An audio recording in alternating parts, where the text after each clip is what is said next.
بسم اللہ الرحمن الرحیم۔ محترم ناظرین، السلام علیکم۔ ایک یہودی کو رسول خدا صلی اللہ علیہ وآلہ وسلم سے چند دینار قرض واپس لینا تھا۔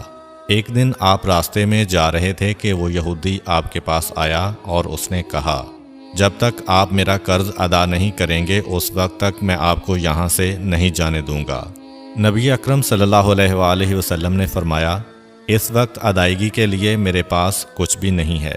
یہودی نے کہا، جب تک آپ میرا قرض واپس نہیں دیں گے میں بھی آپ کو یہاں سے جانے نہیں دوں گا۔ آپ نے فرمایا، اگر یہ بات ہے تو میں تیرے ساتھ یہیں بیٹھ جاتا ہوں۔ یہ کہہ کر آپ اس کے ساتھ بیٹھ گئے۔ جیسے جیسے وقت گزرتا گیا آپ کے صحابہ وہاں جمع ہوتے گئے۔ جب انہوں نے یہودی کی یہ جسارت دیکھی تو انہوں نے اس کو سزا دینے کا ارادہ کیا۔ آپ نے انہیں ہر طرح کی تادیبی کارروائی سے روک دیا اور فرمایا کہ تم دور چلے جاؤ۔ حکم رسول کے تحت صحابہ دور چلے گئے۔ سورج لمحہ بلمحہ گرم ہو رہا تھا اور اس کی تپش سے آپ کو اذیت پہنچ رہی تھی، یہاں تک کہ آپ کے چہرہ اطہر سے پسینہ بہنے لگا۔ اس کے باوجود آپ نے کسی طرح کے غصہ کا اظہار نہ کیا اور کوئی سخت جملہ نہ کہا۔ آپ سارا دن وہیں بیٹھے رہے اور ظہر، عصر اور مغرب و عشاء کی نمازیں وہیں پڑھیں۔ پھر رات چھا گئی۔ آپ نے رات بھی وہیں بسر کی اور فجر کی نماز بھی وہیں پڑھی۔ صحابہ یہودی کو ڈرانے دھمکانے لگے۔ آپ نے فرمایا، تم اس سے یہ کیسا سلوک کر رہے ہو؟ صحابہ نے کہا، یا رسول اللہ، اس کی یہ جرت کہ آپ کو یرغمال بنا کر اپنے پاس بٹھا لے۔ آن حضرت صلی اللہ علیہ وآلہ وسلم نے فرمایا، اللہ نے مجھے اس لیے نہیں بھیجا کہ میں کسی ہم پیمان یا کسی اور پر ظلم کروں۔ جب دن چڑھا تو یہودی نے کلمہ اسلام پڑھتے ہوئے کہا، اشہد ان لا الہ الا اللہ و اشہد ان محمدً عبدہ و رسولہ۔ میں اپنی دولت کا ایک حصہ راہ خدا میں دیتا ہوں۔ میں نے آپ کو اس لیے نہیں روکا تھا کہ میں آپ کی توہین کروں۔ اس ذریعے سے میں آپ کے پیمانہ صبر کو آزمانا چاہتا تھا، کیونکہ تورات میں میں نے آپ کی یہ صفت پڑھی ہے، محمد بن عبداللہ مکہ میں پیدا ہوگا اور طیبہ کی طرف ہجرت کرے گا۔ وہ تندخو اور سخت مزاج اور بیہودہ گوئی کرنے والا نہ ہوگا اور کوئی جھوٹی بات زبان سے نہیں کہے گا۔ اس طرح سے میں نے آپ کو یہاں رکھ کر اس بات کی تصدیق کی ہے کہ تورات نے بالکل سچ کہا تھا۔ رسول اکرم صلی اللہ علیہ وآلہ وسلم مبعوث برسالت ہونے کے 3 سال بعد تک خفیہ طور پر دعوت اسلام دیتے رہے۔ اس کے بعد اللہ تعالیٰ نے آپ کو حکم دیا کہ آپ کھل کر اللہ کا پیغام پہنچائیں اور لوگوں کو خدا کی طرف دعوت دیں۔ ایام حج شروع ہوئے تو پورے جزیرۃ العرب سے لوگ مکہ کی طرف آنا شروع ہوئے۔ نبی اکرم صلی اللہ علیہ وآلہ وسلم کوہ صفا پر چڑھے اور آپ نے بلند آواز سے فرمایا، لوگو، میں اللہ کا رسول ہوں، تم اللہ رب العالمین پر ایمان لے آؤ۔ لوگ آپ کی طرف متوجہ ہوئے اور انہوں نے تعجب سے یہ اعلان سنا اور سب کی خواہش ہوئی کہ وہ اعلان کرنے والے کو دیکھیں۔ پھر آپ صفا سے اتر کر مروہ آئے اور وہاں پر بھی آپ نے 3 بار یہی اعلان کیا۔ جب ابو جہل نے آن حضرت صلی اللہ علیہ وآلہ وسلم کا یہ اعلان سنا تو اسے سخت غصہ آیا۔ اس نے زمین سے ایک پتھر اٹھا کر آپ کی پیشانی پر مارا، جس سے آپ کی پیشانی زخمی ہو گئی، خون بہنے لگا اور آپ کا پورا چہرہ لہو لہان ہو گیا۔ اس کے بعد تمام مشرکین آپ کو پتھر مارنے لگے۔ نبی اکرم صلی اللہ علیہ وآلہ وسلم مجبور ہو کر کوہ ابو قبیس پر چڑھ گئے اور ایک چٹان کے پیچھے جا کر چھپ گئے۔ مشرکین نے بھی آپ کا تعاقب کیا لیکن آپ انہیں کہیں دکھائی نہ دیے۔ ناکام و نامراد ہو کر انہیں واپس آنا پڑا۔ اسی اثناء میں ایک شخص نے حضرت علی علیہ السلام کو اس واقعہ کی اطلاع دی اور کہا کہ میرا خیال یہ ہے کہ محمد مارے جا چکے ہیں، نعوذ باللہ۔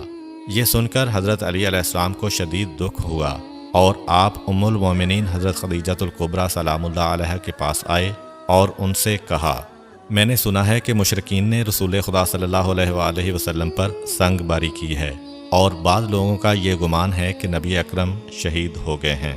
آپ روٹی پانی اٹھائیں اور میرے ساتھ انہیں تلاش کرنے کے لیے چلیں، ممکن ہے ہمیں ان کا کہیں نشان مل جائے۔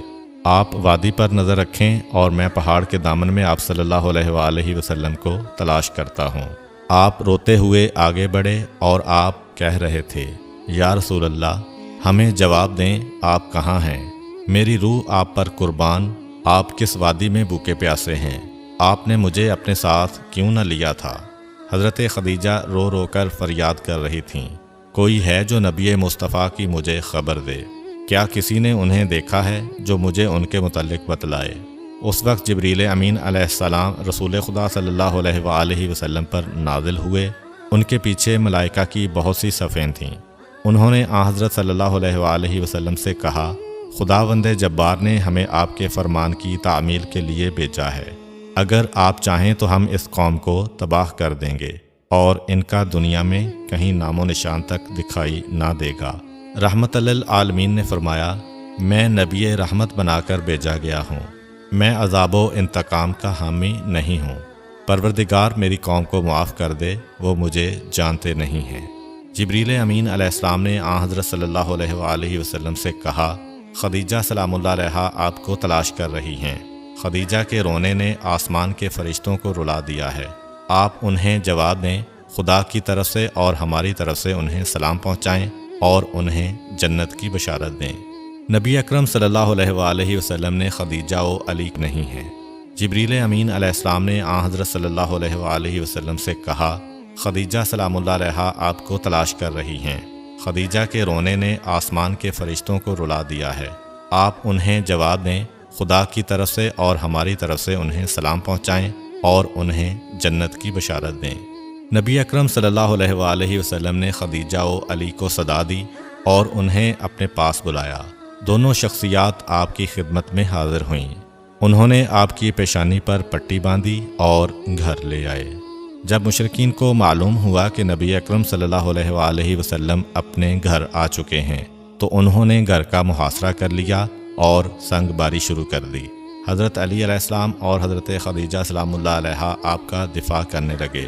جب سنگ باری میں معمولی سا وقفہ ہوا تو حضرت خدیجہ گھر سے نکلیں اور انہوں نے چیخ کر کہا، فرزندان قریش، کیا تم سے حیا رخصت ہو گئی ہے؟